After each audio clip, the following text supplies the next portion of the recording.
بسم اللہ الرحمن الرحیم ایاک نعبد و ایاک نستعین۔ میرے پاکستانیوں، میں آج اپنی ساری قوم کو سمجھانا چاہتا ہوں کہ کیوں ہم اس جگہ پہ پہنچ گئے کہ ہم جیل بھرو تحریک کا آغاز کرنا چاہتے ہیں۔ اس کی کیا وجہ ہے؟ دیکھیں، ساری دنیا میں قومیں کسی قانون کے تحت چلتی ہیں۔ قانون کیا ہوتا ہے؟ وہ آئین فیصلہ کرتا ہے کہ کیا قانون میں جائز ہے اور کون سی چیز ناجائز ہے۔ جب سے یہ امپورٹڈ حکومت آئی ہے، اس ملک کے آئین اور قانون کی دھجیاں اڑائی گئی ہیں۔ حالات یہ ہیں کہ عدالتوں کی بھی باتیں، ان کے احکامات نہ پولیس سنتی ہے نہ یہ ریاست سنتی ہے۔ میں آپ کو مثال دیتا ہوں کہ ابھی حال ہی میں جب یہ امپورٹڈ حکومت بھاگ رہی تھی اسلام آباد کے لوکل گورنمنٹ الیکشن سے، تو عدالت نے کہا کہ فوری طور پہ ڈیٹ دو، بلکہ انہوں نے تو کہا کہ 48 گھنٹے میں کرواؤ۔ ابھی تک کوئی مہینہ ہونے لگا ہے تقریباً، ابھی تک الیکشنز نہیں ہوئے۔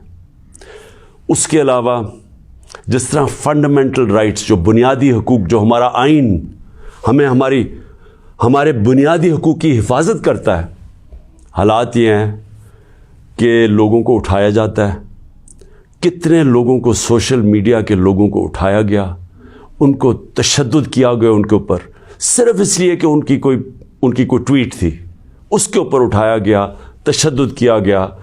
ابھی تک کئی ایسے لوگ ہیں جنہوں نے جس طرح کا تشدد کیا گیا، ابھی تک ان کا ذہنی توازن ٹھیک نہیں ہوا۔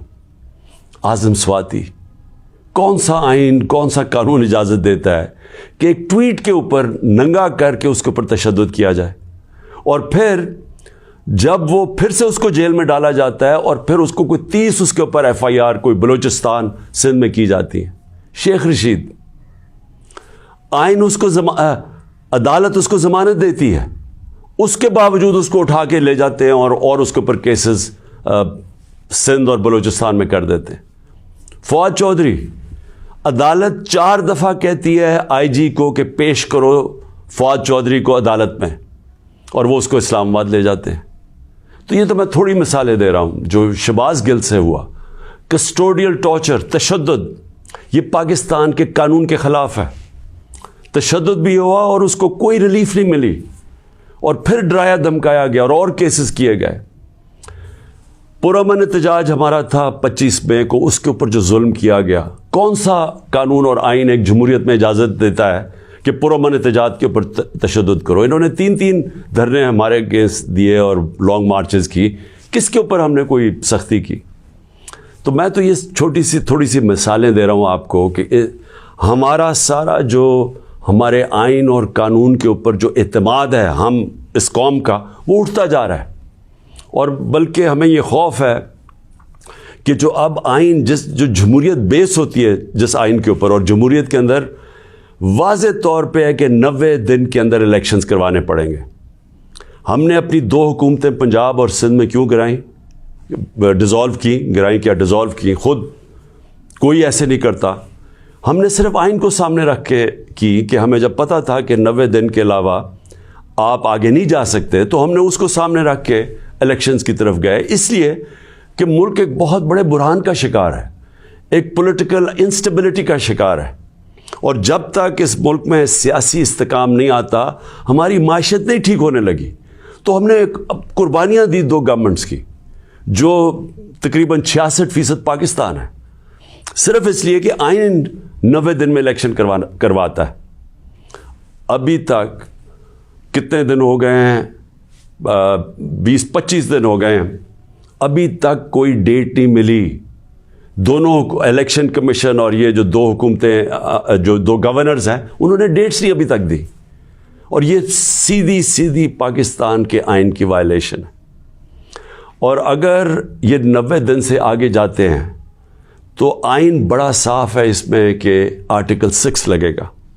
یہ ساری قوم اب دیکھ رہی ہے پاکستان کی عدالتوں کی طرف، اور میں یہ واضح کرنا چاہتا ہوں، یہ وہ پاکستان میں وقت آ گیا جو جسٹس منیر مومنٹ ہم کہتے ہیں، کہ ایک دفعہ ڈاکٹرن آف نیسیسٹی کے تحت ہماری جو اس قوم کا ڈاؤن سلائڈ شروع ہوا ہے، جو نچلا سفر شروع ہوا ہے، وہ جو فیصلہ تھا کہ ڈاکٹرن آف نیسیسٹی کے تحت آئین کو پیچھے ہٹا کے ہم نے طاقت کے ساتھ ہماری عدالتیں گئی.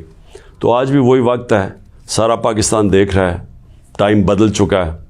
اگر یہ ہم نے دیکھا کہ اس سے آگے جاتے ہیں تو ہم نے یہ پلان کیا ہوا ہے کہ ہم نے اپنے آئین, اپنے ملک کے قانون کے رول آف لاء کے لیے, انصاف کے لیے ہم نے یہ جیل بھرو تحریک کا فیصلہ کیا, کیونکہ ہمیں کوئی نظر نہیں آ رہا کہ یہ جو وہ لوگ جن کی پر کرپشن کے کیسز, انٹرنیشنل انکشاف ہوتا ہے پینما کا, جس میں پتہ چلتا ہے کہ مریم نواز 4 مہنگے ترین لنڈن کی اپارٹمنٹس, جو کہ لنڈن کے سب سے مہنگے علاقے میں, اس پینما کے انکشاف میں پتہ چلتا ہے کہ اصل مالکہ ان کی مریم نواز تھی. اس کے بعد سارا ٹرائل ہوتا ہے, سزا ہوتی ہے. تو ان کے اوپر تو کوئی ایسا تشدد نہیں ہوا, ان کو تو جیل میں رائلٹیز کی طرح رکھا گیا. ان کے ذرا دیکھیں جیل میں کیسے جا رہے تھے. تو یہاں ٹویٹس کے اوپر تشدد کیا گیا. تو اس لیے 2 راستے ہمارے سامنے. ایک راستہ یہ ہے کہ ہم توڑ پھوڑ کریں, انتشار پھیلے گا ملک میں, سڑکیں بند کریں, پتھراؤ کریں, پہیہ جام سٹرائک کریں. تو ملک کے تو آگے حالات وہ ہیں, پاکستان کی تاریخ میں معیشت ادھر تک نیچے نہیں پہنچی جو انہوں نے پہنچائی ہے, اور یہ ہم سب کو پتہ تھا ہونا ہی ہے. اور ہم نے جو اس وقت ان کے ہینڈلرز تھے ان کو واضح کر کے بتایا کہ اگر آپ نے سازش کر کے حکومت گرائی گئی, ان سے نہیں سنبھالی جائے گی, اور نہیں سنبھالی گئی. تو آج کبھی بھی اتنا بڑا اکنامک کرائسس نہیں آیا جو آج پاکستان میں ہے. کبھی عام لوگوں کی زندگی میں اس طرح کی مہنگائی نہیں آئی جو آج آئی ہے. جو بے روزگاری بڑھتی جا رہی ہے, ایک طرف مہنگائی بڑھ رہی ہے, بے روزگاری, تو ملک کے معاشی حالات تو بہت برے ہیں. تو ہم اس لیے اس کو سامنے رکھ کے, اور 26 سال کی سٹرگل میں کبھی بھی ہم نے انتشار کی پالیٹکس نہیں کی. لہٰذا یہ پرامن طریقے کا احتجاج ہے جیل بھرو تحریک.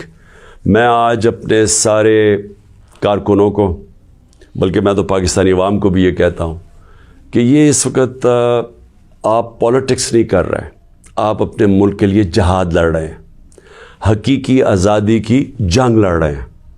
میں آج آپ سب کو کہوں گا کہ میرے اپنے کارکنوں کو کہ جو ہمارے ضلعی صدر ہیں, ڈسٹرکٹ پریزیڈنٹس جو ہیں, ان کے اوپر رجسٹریشن شروع کریں کہ جنہوں نے ہم پہلے ہر پاکستان کے شہر میں ہم جیل بھرو تحریک شروع کریں گے. تو پہلے میں چاہتا ہوں کہ والنٹیئرز اپنی رجسٹریشن کریں, اور اس کے بعد میں پھر آپ کو ڈیٹ دوں گا کس دن ہم نے جیل بھرو تحریک کا آغاز کرنا ہے, اور اس کی چند دنوں کے اندر ہوگی. اور اس لیے میں چاہتا ہوں کہ جلدی جلدی آپ اپنی آپ جو رضاکار ہیں وہ سامنے آئیں. اور انشاءاللہ میں یہ سمجھتا ہوں کہ یہ جو ہماری تحریک ہے, اس سے ہم وہ چیز حاصل کرنا چاہتے ہیں جو پاکستان کو ایک حقیقی آزادی بھی دے گا, اور حقیقی آزادی کا مطلب حقیقی جمہوریت وہ بھی دے گا.